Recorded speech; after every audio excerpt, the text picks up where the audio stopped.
Banyak orang yang mau menjadi anggota DPR, Ya. baik itu level kabupaten sampai pusat. Ya. Jadi bisa tanya yang apa enaknya, apa tidak enaknya pun. Dalam waktu dekat ini kan ya kontestasi Legislatif, legislatif dan Betul, presiden. Betul. Jadi kita tentu ditugaskan dan fokus ke sana bagaimana kita mendapatkan kepercayaan masyarakat melalui partai kita gitu. Sehingga Anies Baswedan atau Ahmad Syahiku, DPR RI atau bupati. Ini kan dapil tak menarik ini Puan. Nah bilang orang dapil neraka. Saya banyak dapat DM di Instagram ini. Kanda kalau bahas kita tentang pertanian korong singgung-singgung song, pupuk juga jangan terus dalam bantuan. Pupuk kenapa ini Puan susah? Ini terus kita suarakan supaya ada perbaikan-perbaikan, ada improvement gitu ya. Karena kalau kita tidak bersuara ini dianggap semua beres-beres saja di bawah. Padahal ini kan kita sudah 20 tahun jadi anggota DPR. Dua periode lah DPR RI, jelang 2 periode Puan. Kenapa di Komisi 4 terus? Saatnya bilang kamu kelas.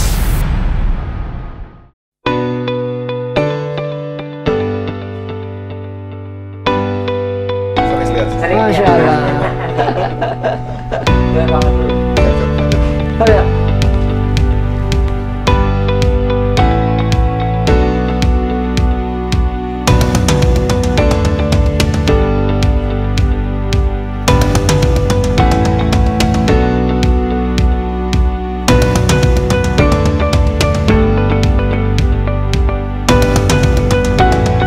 Kita sudah ingin masuk di ruangannya beliau, Bapak Dr. Haji Andi Akmal Fasodin.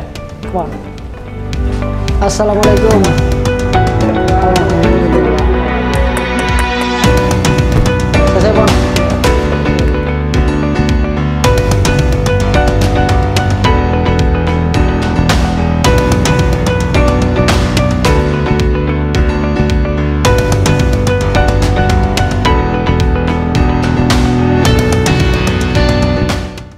Halo Cika, kembali lagi di Kamu Kelas Podcast spesial. Kali ini saya tidak berada di Makassar, tapi berada di Rumah Rakyat, yaitu kantor DPR RI, lebih tepatnya di Fraksi Partai Keadilan Sejahtera.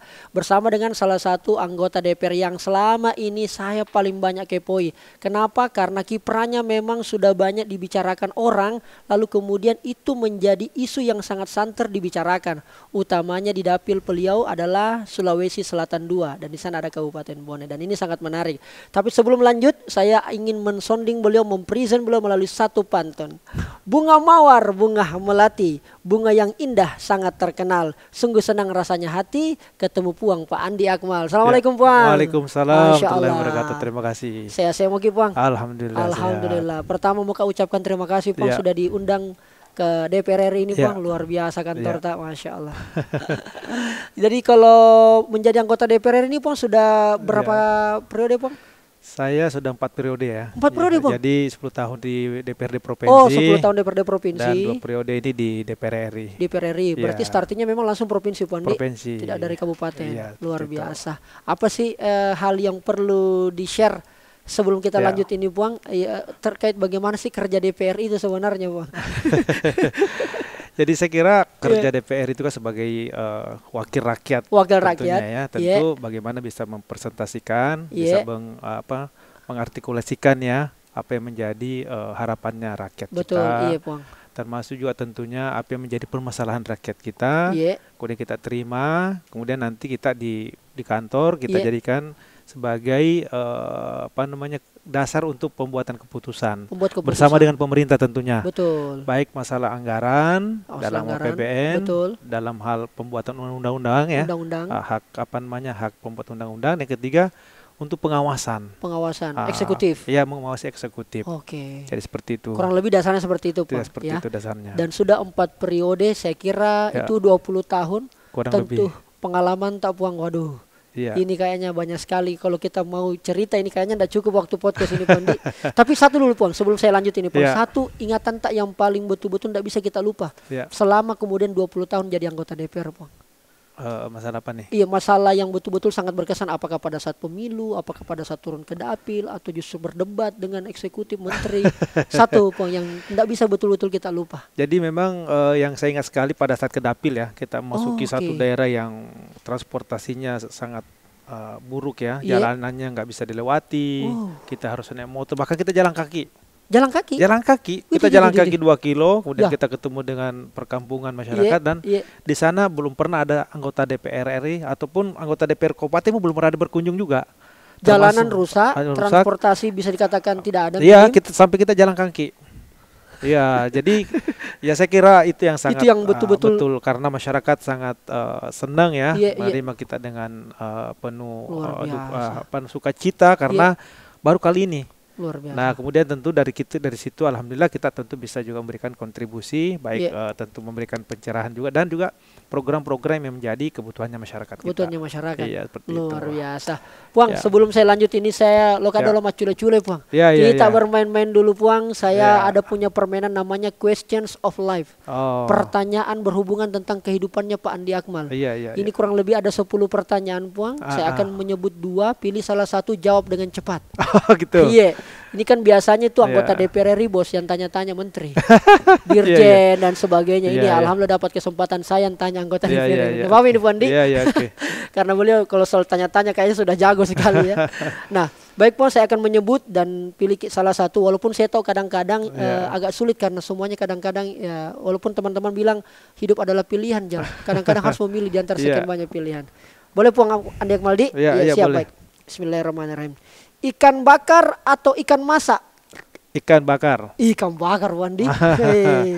Petani atau nelayan? Petani. Woi, kenapa tersinggung dengan petani, Bang? Ya, petani ini kan kami juga keluarga petani juga. Keluarga petani, Bang. Punya juga maksudnya sawah gitu ya. Sejak kecil juga berkecimpung di bidang pertanian dan insinyur pertanian juga. Insinyur pertanian? Kerja pun juga di bidang pertanian juga. Komisi di bidang pertanian. Komisi itu sebentar yang saya ulik-ulik itu, Bang. Insinyur pertanian, Bang. Insinyur pertanian dari IPB. IPB, Institut Pertanian Bogor. Kuliahnya di situ. S1-nya. Sepantasan selalu disebut kalau kita ke Bone bahwa Silesuruna, Pagalunge. Temannya petani, sahabatnya petani, Masya Allah. Lanjut Bang, makan di warung atau makan di restoran? Di warung. Warung. Proporsional terbuka atau proporsional tertutup? Terbuka. Tapi lagi sementara ini Bang, lagi di persidangan MK. Iya. Apa tanggapan dari kalau PKS sendiri? Kenapa harus terbuka? Kalau saya kan pernah menghadapi 2 kondisi ini. Pertama, 2004 dulu saya tertutup. Jadi partai yang menentukan nomor urut kan. Baik. Dan itu kurang demokratis. Menurut seorang Andi Akmal? Iya, karena masyarakat tidak mengetahui siapa calon calegnya ya. Tidak mengetahui secara dekat ya. Cuma namanya aja dipampang di TPS gitu ya.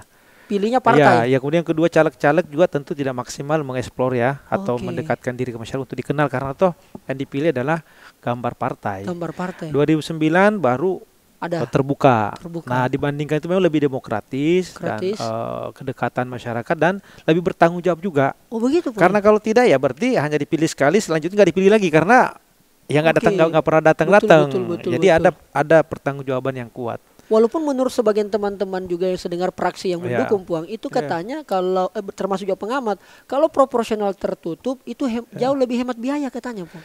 Ya sebenarnya hemat biaya ini tergantung dari calegnya juga. Tergantung calegnya. Dan sebenarnya pengaturan ya pengawasan pemilu. Cuma ini kan money politik terjadi kan pengawasannya yang longgar. Ya kan, ini yang terjadi sebenarnya. Jadi sebenarnya kalau ketat pengawasan, aturan ditegakkan, saya pikir saya alhamdulillah 4 periode terpilih ya, nggak pernah menggunakan money politik. Gak pernah saya bagi-bagi uang. Itu bisa kita jamin, Pak? Iya, bisa saya jamin. Saya cari yang di data, Pak. Bisa bisa cari. Kalau program, oke, program jelas. Kalau misalnya juga aspirasi, ada harapan-harapannya. Kemudian juga souvenir di bawah 50.000 itu dimungkinkan. Iya. Ya itu boleh. Tapi kalau menggunakan uang untuk mendapatkan suara, misalnya sembako, dan yang dilarang kan sembako dan uang. Barter suara bisa itu, apalagi kita main penggelembungan suara itu kan sesuatu yang kejahatan demokrasi sebenarnya gitu ya. Nah itu jadi sebenarnya masalah mahal tidaknya tergantung dari calegnya dan cara kerjanya juga kita gitu loh. Kalau cuma nggak pernah turun selama 5 tahun, pasti di tahun terakhir atau 6 bulan terakhir pasti dia akan membom gitu dengan dana yang besar. Itu istilahnya Bondi, membom menghambur. Ini sangat terbuka saya ngobrol sama beliau ini luar biasa. Baik Bang ya, berarti proporsional terbuka. Diperjuangkan 2024 Bang ya. Iya, fraksi kami sangat, bahkan kami hadir di MK juga sebagai salah satu yang memberikan argumentasi pentingnya terbuka. Ini menjadi catatan. Mudah-mudahan perjuangannya sesuai dengan harapan masyarakat, Pak. Itu, Baik. Pupuk atau hand traktor? Pupuk. Banyak masalahnya ini, saya banyak dapat DM di Instagram ini. Kanda, kalau bahas kita tentang pertanian, kodong singgung-singgung songi, pupuk juga jangan terus dalam bantuan. Pupuk kenapa ini Puang? Susah Puang. Jadi sebenarnya pupuk ini masalahnya sebenarnya di database ya. Data penerima. Sebenarnya kan pupuk itu yang dapatkan pupuk subsidi adalah petani yang lahannya maksimal 2 hektar. Sebenarnya itu. Nah, di lapangan ini kan ada yang punya 3 hektar, 4 hektar, 5 hektar, sudah masuk semua datanya sebagai penerima. Satu, yang kedua sistem pengawasan. Karena ini subsidi sangat murah, kemudian diperjualbelikan kepada komoditi yang tidak subsidi, misalnya di tambak, di perkebunan. Itu untung misalnya 50.000 itu sangat menggiurkan. Karena memang disparitas harganya itu antara subsidi dan sangat besar. Ya kan? Jadi inilah yang sebenarnya yang terjadi. Jadi kalau kita menggunakan sistem digitalisasi ya, data-data petani kita detail dan betul-betul yang mendapatkan subsidi adalah petani kecil 2 hektar, harusnya tidak ada permasalahan. Toh juga pupuk yang komersil ini tersedia kok. Baik. Sangat tersedia. Pabrik pupuk kita, PT Pupuk Indonesia punya kapasitas yang bahkan diekspor keluar. Yang jadi masalah sekarang ini kelangkaan pupuk subsidi. Itulah. Karena tadi saya katakan tadi database-nya, data kita yang lemah, yang kedua pengawasan yang kurang, ya kan? Yang ketiga memang ya itu tadi oknum ya, tanda kutip ya, distributor. Memang yang bermain juga banyak Puang ya. Ya karena ada keuntungan sesaat di situ. Tapi kan yang dirugikan adalah petani kecil kita gitu. Dan Anda sudah berapa kali suarakan itu Puang? Wah, saya kira semenjak sudah 8 tahun saya di Komisi 4 terus suarakan ini. Luar biasa. Karena ini terus kita suarakan supaya ada perbaikan-perbaikan, ada improvement gitu ya. Karena kalau kita tidak bersuara ini dianggap semua beres-beres saja di bawah, padahal masalahnya sangat banyak sekali. Betul. Kalau kita di Sulsel ini kan daerah penyangga pangan ya. Penyangga pangan. Kita nomor berapa di nasional nomor 4 ya. Baik. Ya, jadi saya kira ini pupuk ini sangat, karena pupuk ini menentukan daripada produksi. Kalau hand tractor sebenarnya menurut kami itu tidak sekarang ini pun tidak semua juga harus punya hand traktor. Dia bisa menggunakan secara bersama gitu ya. Baik. Tapi pupuk ini menjadi kebutuhan dasar. Kebutuhan dasar jabatan. Makanya jangan dikasih susah buat para oknum-oknum, jangan bikin susah kasih masyarakat. Jangan kasihan. Karena memang untuk disubsidi untuk masyarakat itu. Subsidi untuk masyarakat yang kecil. Lanjut Puang. Anies Baswedan atau Ahmad Syahiku? Ahmad Syahiku lah, kalau kita PKS lah. Agak berpikir tadi Pak Andi Akbar. Sebagai apa soalnya ini? Sama-sama satu presiden, Mi Puang. Satu calon presiden. Nah, sementara calonnya juga belum diputuskan secara resmi. Walaupun memang sudah ada pengusungan, tapi kan belum secara pendaftaran belum. Ya, artinya ya tentu kami sebagai PKS ya Ahmad Syahiku lah. Baik kalau tidak sebut Ahmad Syahiku tadi. Siapa presiden? Masya Allah. Lanjut Bang, balas WA atau telepon langsung? Telepon langsung. Saya termasuk alhamdulillah nggak pernah mengganti nomor HP. Semenjak 2000 berapa ini ya, tahun 2000 saya punya nomor handphone nggak pernah ganti nomor HP. Kan biasanya orang kalau terpilih itu Bang, langsung berubah nomor yang Anda hubungi diganti Mi. Iya. Dan HP saya cuma satu. Oh begitu Bang? Iya, saya nggak berbanyak. Oke. Berarti kalau ada keluhan-keluhan apa segala macam, telepon saya langsung. Biasanya telepon langsung supaya lebih jelas.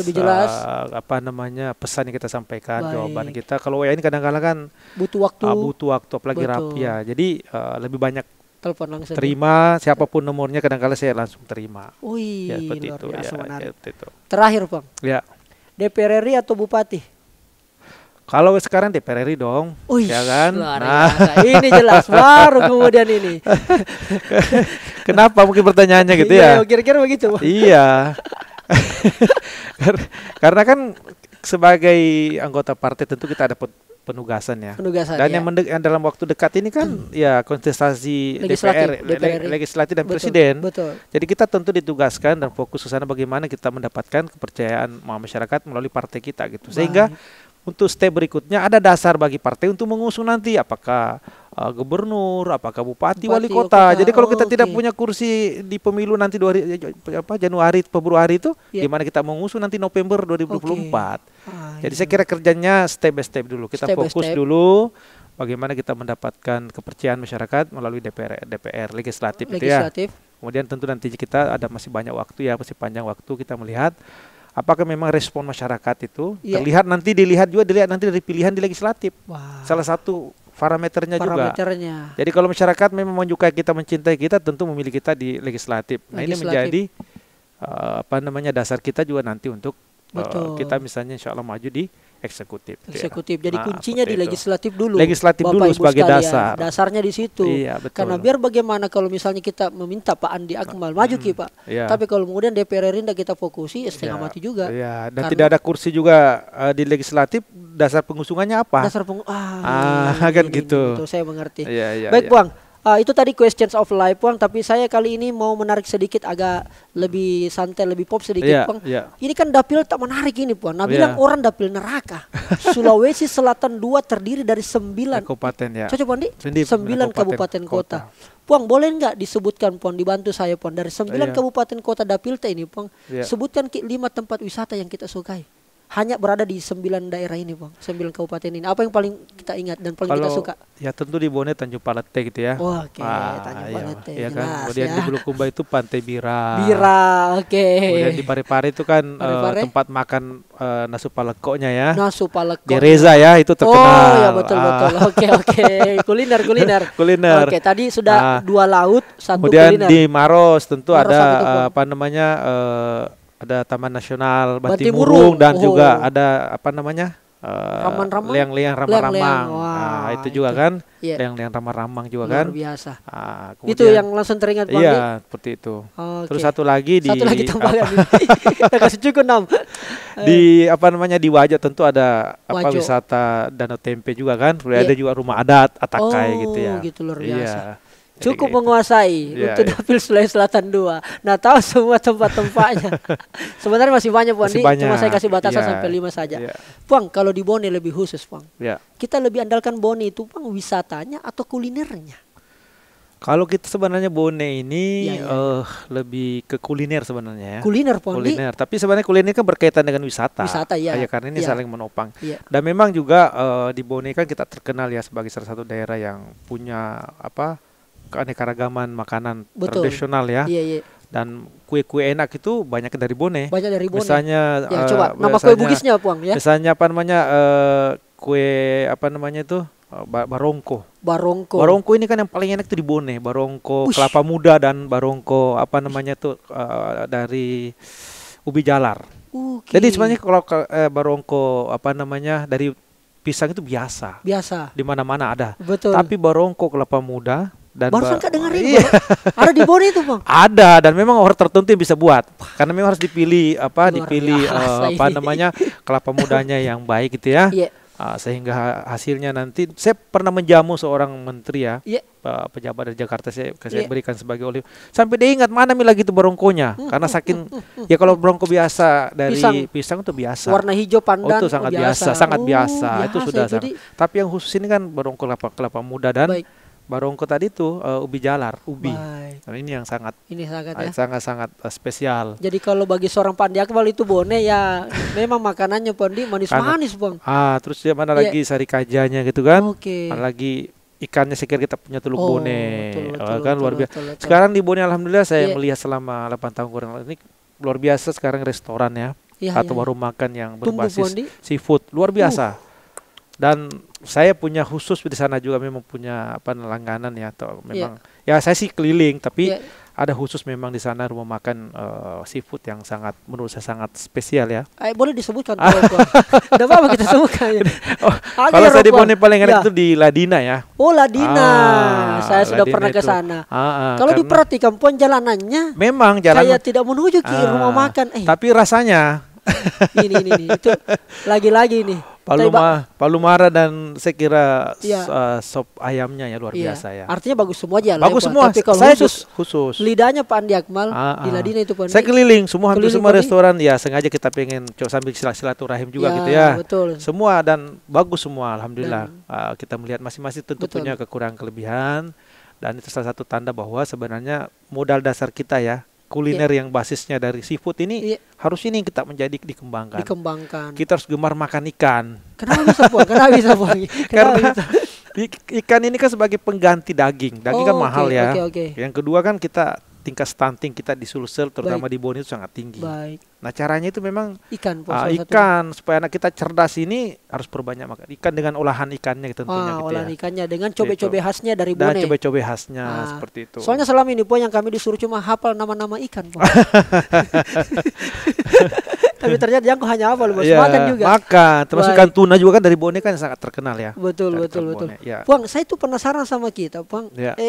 Maksud saya begini, Puang. Ini kan kita sudah 20 tahun jadi anggota DPR. Dua periode lah DPR RI, jelang 2 periode, Puang. Kenapa di Komisi 4 terus? Kenapa tidak mau komisi-komisi yang agak sedikit, mohon maaf, kadang-kadang orang menganggap bahwa agak sedikit lebih gitu. Komisi air atau mata air. Mata air gitu. Kenapa Komisi 4 pun? Kenapa tidak mau coba yang lain? Ya pertama memang kebutuhan dapil ya. Kebutuhan dapil. Artinya masyarakat kita memang dominan kan perikanan, kelautan ya. Sehingga memang kita kan jadi anggota dewan itu harus ada guna-gunanya tanda kutip ya. Kalau kita tidak ada kontribusi bagi masyarakat, terus masyarakat memilih kita dasarnya apa gitu. Baik. Ya kan, kalau sekedar kita menjalankan fungsi kita di DPR rapat ataupun di media, saya kira itu menjadi hari-hari. Tapi apa yang bisa kita kontribusikan di dapil kita, baik itu kebijakan tentunya, apakah itu peraturan pemerintah yang kita endorse ya, atau keputusan menteri ataupun keputusan bersama yang menguntungkan daripada petani kita. Contohnya kita lihat sekarang misalnya di Sulsel ataupun di Bone khususnya nih, petani jagung sejak sekarang sejahtera. Alhamdulillah, orang bahkan kuburan pun sekarang ditanami jagung.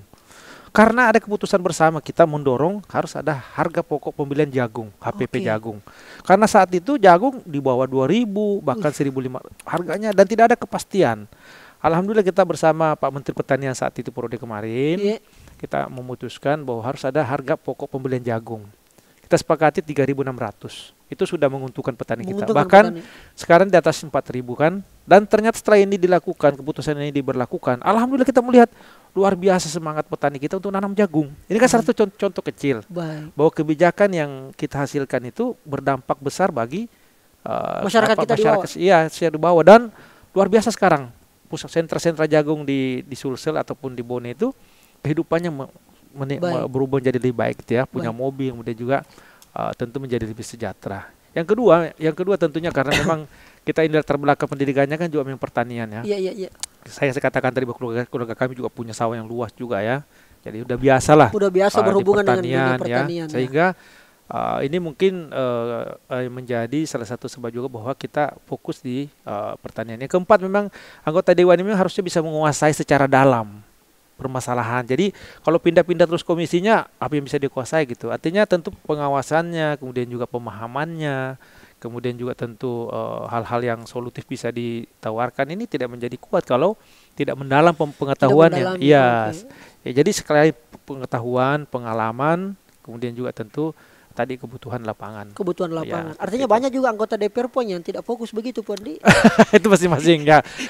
Ada mungkin yang suka memang ya suka juga mungkin pindah-pindah. Ada juga mungkin ada juga penugasan mungkin juga dari praksi dan sebagainya. Itu. Dan ini memang permintaannya Pak Andi Akmal bahwa Komisi 4. Ya, sebenarnya sih kalau PKS nggak meminta, tapi mungkin melihat latar belakang. Kemudian juga mungkin alhamdulillah kita sering jadi narasumber di media nasional. Sangat sering. Ya, artinya kan mungkin dianggap, ya saya kan nggak bisa nilai dari kami praksi yang menganggap bahwa ya cocoknya di situ aja lah. Betul. Ngawal pertanian kita. Ya, Puangku 20 tahun menjadi anggota DPR, saya kira itu adalah perjalanan yang cukup panjang, butuh dinamika dan proses, dan banyak orang yang mau menjadi anggota DPR, baik itu level kabupaten sampai pusat. Jangan bisa tanya yang apa enaknya, apa tidak enaknya pun tidak jadi anggota DPR. Apa tidak enaknya pada saat apa kita merasa aduh kenapa Kak jadi anggota DPR ini. Jadi tidak enaknya itu pada saat kita banyak pendapat ya, banyak usulan. Ini enggak diakomodir oleh pemerintah.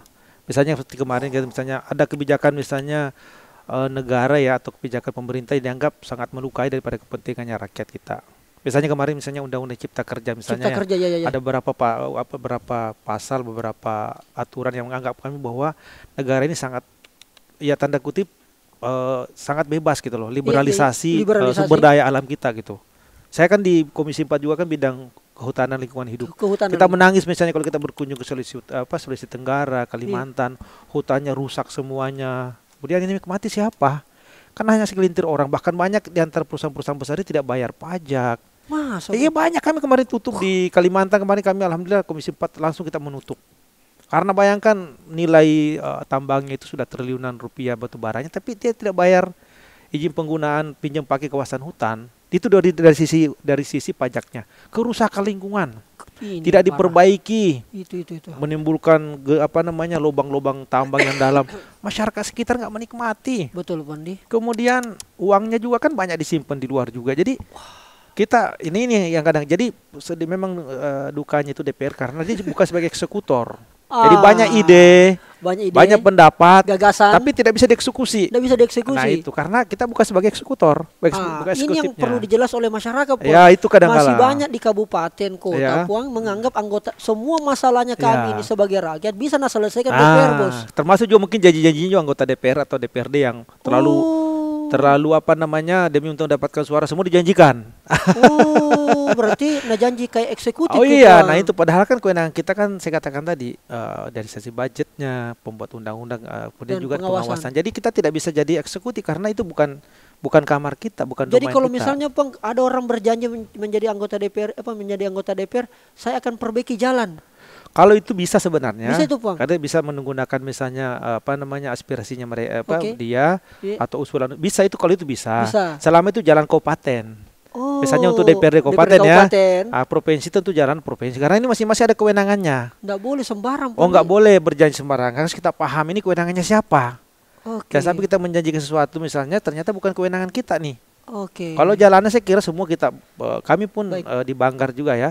Alhamdulillah tentu banyak juga mendorong anggaran-anggaran untuk perbaikan infrastruktur kita gitu. Nah, cuma memang nggak bisa secara spesifik karena kita tentu hanya mengusulkan tapi yang melaksanakan bukan kita.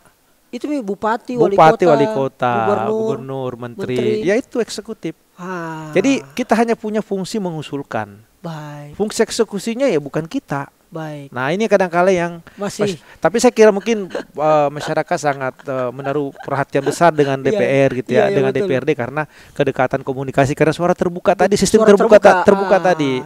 Kalau pemerintah ini kan kadang-kala nggak dimintai tanggung jawab kurang di masyarakat. Paling bupatinya karena dipilih langsung. Mereka kan punya aparat di bawah ya. DPR kan tidak, dia harus ketemu langsung dengan masyarakat. Kalau begitu pertanyaanku Puan sederhana Puan. Tidak capek gitu hanya menerima atau hanya punya gagasan? Enggak, sebenarnya saya katakan tadi banyak juga gagasan kita diterima. Yang menyedihkan kita kalau gagasan kita itu melukai daripada kepentingannya rakyat kita, tidak diterima gitu ya. Dan itu bolanya ada di eksekutif. Di eksekutif. Kalau begitu Puan lo kan makutana ke sih. Iya. Soalnya banyak yang kemudian di masyarakat ini Puan sangat liar lah saya bilang informasinya Puan, apalagi setiap saya berkunjung ke Bone juga demikian Puan. Sebenarnya benarkah Anda ini tidak fokus lagi DPR RI Puan?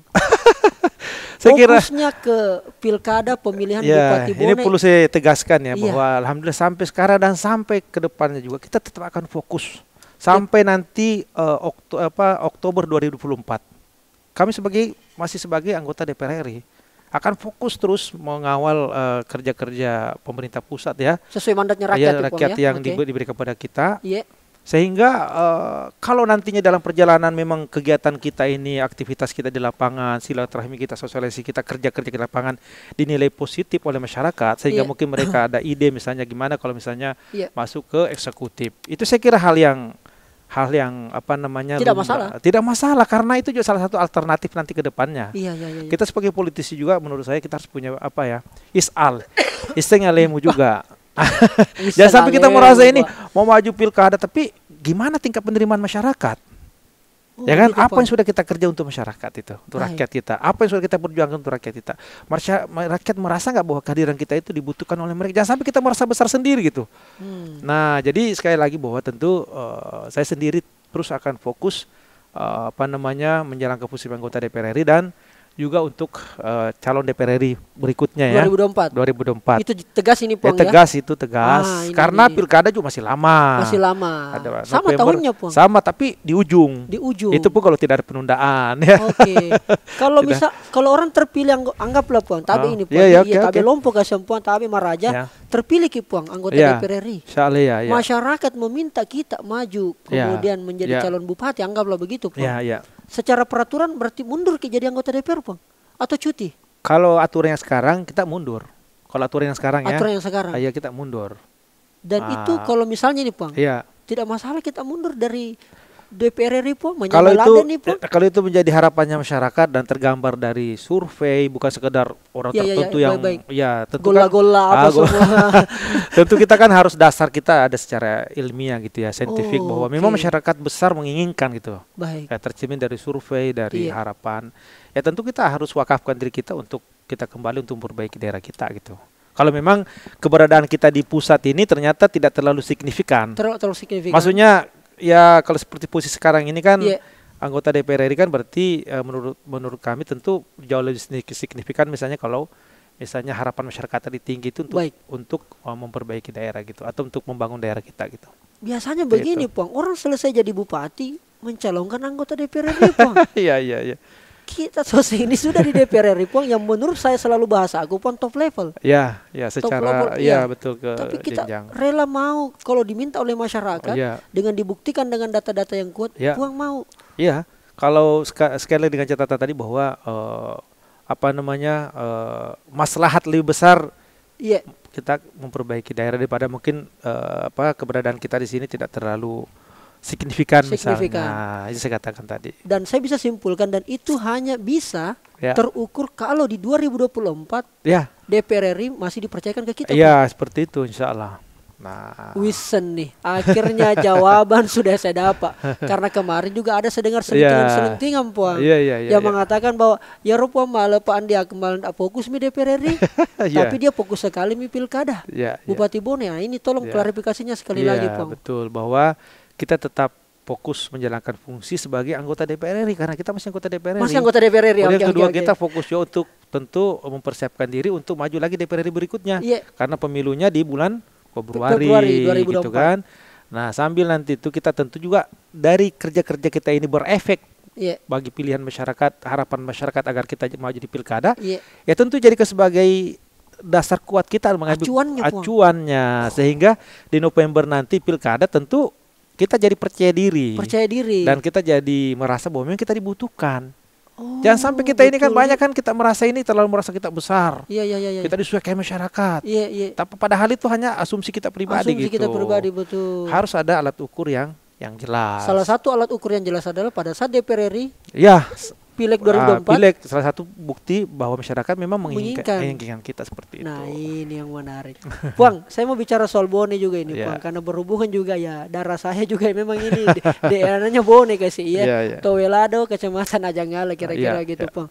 Puang, apa sih isu menurut seorang Andi Akmal yang memang lagi mengemuka di Kabupaten Bone? Baik dulu sampai sekarang, isu apa yang perlu diselesaikan? Jadi memang di Bone saya kira pertama itu kan menjadi konsen kita semua ya orang Bone bahwa bagaimana kita memperbaiki dan infrastruktur kita. Ini saya kira masalah infrastruktur kita di Bone menjadi masalah karena daerah kita luas, penduduk banyak, sementara kita punya sumber daya fiskal kita terbatas gitu ya.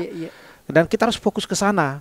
Karena membangun ekonomi itu ya butuh dasar yang kuat. Dasar kuat itu adalah pembangunan infrastruktur. Terutama jalanan, jembatan, irigasi tersier gitu ya, irigasi pertanian karena kita kan pertanian, kemudian juga perikanan kelautan kita karena kita di Bone ini kan modal kita hanya dua.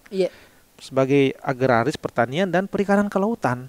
Hanya itu saja. Ya, ini ya kalau wisata alhamdulillah sekarang sudah mulai, tapi kan ini dasarnya. Jadi ini menurut saya kita harus fokus konsen ke sana. Kita konsen ke sana. Yang ketiga, menurut saya kita harus mempersatukan semua orang Bone dimanapun berada. Sehingga mereka ini bisa membangun daerahnya dengan caranya masing-masing. Harus ada yang bisa istilahnya menguatkan sinergitas gitu ya. Orang Bone ini kan terkenal di mana-mana, banyak ya, pengusahanya banyak, pejabatnya banyak di mana-mana gitu ya. Ini kalau ini ada bisa mempersatukan mereka, bisa memanggil mereka untuk bersama-sama membangun Bone, karena membangun daerah itu kan tidak cukup dengan APBN, APBD. Harus ada ikut peran serta daripada masyarakat. Ya kan? Jalanan tadi ini mungkin kalau sama-sama misalnya sekampung ini pengusaha daripada tunggu APBD, APBN kita perbaiki jalan kita sendiri nih menggunakan ini kan amal jariah. Masya Allah. Ya kan? Jadi kita jangan melupakan potensi warga kita bahwa mereka punya dana, dia punya potensi kemampuan, tapi mungkin mereka butuh trust. Kepercayaan itu. Nah, harus ada yang bisa menyatukan tadi ini potensi-potensi ini sehingga orang-orang Bone yang berpotensi bisa membangun daerahnya. Kalau perlu membangun jalan namanya dia nggak apa-apa, yang penting ini jalan jadi bagus. Contoh kecilnya gitu ya. Contoh kecilnya. Nah, orang yang Anda maksud itu berarti bupati, Pong. nah bisa bupati, pemimpin ya, maksudnya ya harusnya memang sebagai pemimpinnya, leadernya ya harus bisa mempersatu. Jadi jangan kepentingan politik yang terlalu dominan. Harusnya bisa merangkul semuanya gitu ya. Kepentingan bersama, Pong. Enggak merangkul semuanya. Selesai pemilu, selesai semuanya, ini adalah masyarakat kita. Jangan dibawa-bawa setelah pemilu pun dibawa-bawa, ini tidak pendukung kita, jangan dibangun jalanannya. Ya jangan diangkat jadi padahal dia punya potensi. Nah, ini yang sebenarnya yang tidak mengumpulkan orang-orang terbaik untuk mendukung daripada kepemimpinan tersebut itu. Padahal pemimpin itu bagaimana mengumpulkan orang-orang hebat ini untuk mendukung visi misinya, kan itu sebenarnya. Karena ini bukan kerja sendiri, Pak. Bukan kerja sendiri. Berarti dan termasuk nanti berarti lawan politik diajak begitu, Pak. Semua, tidak ada istilah kalau sudah kontestasi politik selesai, saudara semuanya, warga. Tidak ada lagi bilang istilah. Tidak ada. Orangnya dulu ini. Oh, enggak ada harusnya. Tentu ada. Oke, harus ini. Iya, jadi itu harus menjadi demokrasi ini menjadi dibuat menjadi lebih dewasa. Baik. Tidak menjadi feodal gitu ya.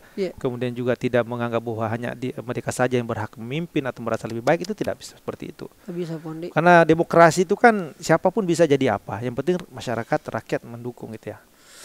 Itu tadi isu-isu yang dianggap penting disuarakan untuk khususnya di Kabupaten Bone, Pak ya. Karena beliau ini aslinya betul Bone, tidak usah lagi diragukan. Walaupun kemarin santer selalu berubah, Bang, bahwa akan terbentuk Bone Bone Selatan yang notabene bagian daripada daerahnya beliau. Itu bagaimana tanggapan itu, Bang?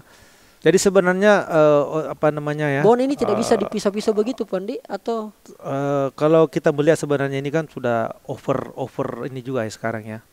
Otonomi daerah ini kan sebenarnya kita dukung ya, tapi jangan juga karena pendekatan politik. Tapi harus pendekatan kesejahteraan rakyat dan pelayanan gitu ya. Kalau memang memenuhi syarat ya kita dukung. Tapi kalau tidak memenuhi syarat jangan didukung. Sekarang kan banyak kita melihat daerah otonomi baru yang sangat tergantung dengan pusat, anggarannya 90% dari pusat. Harusnya ini digabung lagi nih, enggak. Harus. Jadi maksud saya, kalaupun ada pemekaran itu betul-betul berdasarkan kajian yang rasional dan objektif ya, bahwa itu memang layak. Bukan karena adanya kepentingan orang per orang untuk jadi pejabat, untuk jadi apa, betul. Itu seperti itu kan.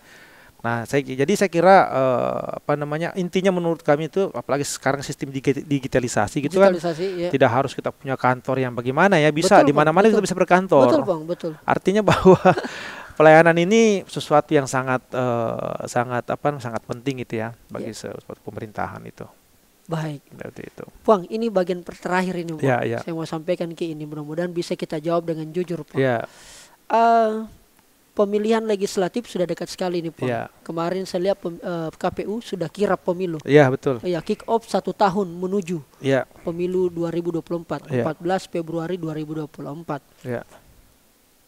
Tapi mengapa masyarakat harus mempercayakan suaranya diberikan kepada seorang Pak Andi Akmal untuk diwakili di Senayan?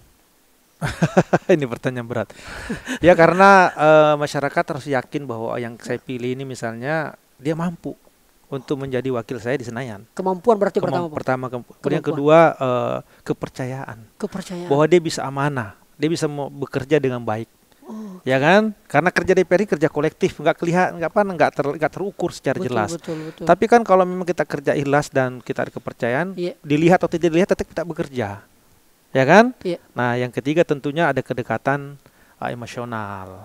Yang keempat tentu ada harapan, karena politik itu sebenarnya kan yang menjadi penarik masyarakat adalah harapan. Ada harapan baru, bahwa saya dukung ini, ada harapan saya. Minimal mungkin dia bisa menyuarakan kepentingan saya, menyuarakan masalah saya gitu kan. Kemarin misalnya kita tolak kenaikan BBM, impor beras, itu kan ternyata respon masyarakat luar biasa. Sehingga dia merasa bahwa ternyata saya tidak salah memilih. Karena yang saya pilih kemarin itu berani bicara.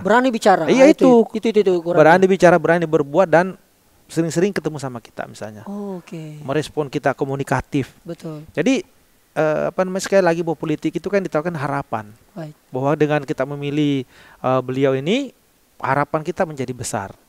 Ya kan? Apa yang menjadi aspirasi kita bisa didengarkan. Walaupun dia tahu bahwa DPR maupun DPRD ini bukan sebagai lembaga eksekutor. Bukan. Tapi dia bisa keluh kesahnya masyarakat, deritanya masyarakat, dia bisa rasakan, sampaikan. Sebagai sebuah kritikan, sebagai sebuah masukan fungsi DPR untuk menjadi fungsi pengawasan seperti itu. Itulah fungsinya. Itulah fungsinya DPR. Salah satunya ya. Termasuk bagaimana mendorong, misalnya kemarin alhamdulillah kami dorong dana desa ini, bagaimana dana-dana pusat ini kita dorong ke daerah. Jangan hanya berputar di pusat, di Jakarta ataupun di kementerian, tapi perbanyak dana desa. Dana desa ini kan sementara ini masih 10% dari transfer daerah ya, karena saya anggota Banggar juga. Kita dorong ke depannya sebenarnya bisa dinaikkan. Karena angka 750 juta 1 miliar itu masih sangat minim ya. Karena kita ingin bukan hanya infrastruktur yang dikerjakan, tapi juga bagaimana penguatan ekonomi desa kita. Ada BUMDes gitu ya, potensi-potensi dengan menggunakan dana-dana desa ini bisa menjadi faktor penguat daripada tumbuhnya ekonomi yang ekonomi rakyat kita berbasis desa. Ya kan, misalnya contoh lah misalnya di Bone ini kita punya satu saja misalnya minuman contoh minuman produk dari misalnya dari BUMDes ya. Kalau itu dikonsumsi oleh semua orang Bone misalnya, bisa dibayangkan bagi perputaran uangnya, kemudian juga tenaga kerja yang bisa yang bisa dihasilkan gitu ya. Artinya bahwa desa itu punya potensi sebenarnya. Ya kan, dengan sistem digitalisasi ini, sistem adanya juga dana dari pusat ini, harusnya potensi-potensi ini bisa tumbuh, bisa berkembang dan bisa menjadi potensi pembangunan ekonomi di daerah. Jadi larinya kembali ke masyarakat. Ke masyarakat. Yang penting bagaimana mengelolanya, Pang. Kira-kira sederhana begitu, Pang. Ya. Itulah alasan kenapa harus masyarakat Bapak Ibu memilih wakilnya ke Pak Andi Akmal. Karena itu tadi alasan-alasannya. Nah, sekarang pertanyaan yang sama tapi konteks berbeda, Pang. Kalau ternyata Allah takdirkan, Pang, jalan hidup tak terpilih ke DPR RI dan masyarakat meminta kita untuk maju di Bone, apa istilahnya biasa? Lau sapa deceng, lisu mapa deceng. Itu yang selalu santer saya dengar, Pang. Kalaupun ternyata itu demikian jalannya, Pang, takdir Allah, karena kita tidak tahu takdir Tuhan, Pang. Apa yang kemudian harus masyarakat yakin bahwa memang Pak Andi Akmal adalah pilihan yang tepat untuk mapa deceng di Bone? Pertama tentu dari rekam jejak. Masyarakat juga harus tahu bahwa yang kita dukung ini gimana selama ini, karena kalau pada saat kampanye pilkada semuanya pasti manis-manis semua, bagus semuanya. Pertama rekam jejak apa yang sudah kita lakukan, apa sudah kita lakukan gitu ya. Kemudian yang kedua tentu visi misi gimana memperbaiki daerah menjadi lebih baik. Yang bisa terukur, kemudian betul-betul bisa terrealisasikan. Ya kan, bukan hanya terukur tapi bisa terrealisasikan gitu. Dengan mungkin sederhana bahasanya, tapi misalnya kita sederhana saja, perbaikan semua jalanan misalnya. Perbaikan ekonomi desa kita kan, perbaikan pertanian perikanan kita, sederhana aja. Nah, tinggal bagaimana implementasi di lapangannya seperti apa aja, sehingga masyarakat yakin bahwa apa yang kita tawarkan itu, yakin bahwa ini bisa terlaksana. Yang keempat adalah kita harus mensinergikan semua potensi yang ada di daerah itu untuk menjadi faktor untuk mendorong ataupun yang bisa mencapai tujuan daripada kita gitu, kesuksesan daripada kita gitu. Jadi kita harus bisa mengumpulkan potensi-potensi yang ada semua ini untuk sama-sama menjadi satu tim untuk menuju ke arah menjadi visi misi tadi itu.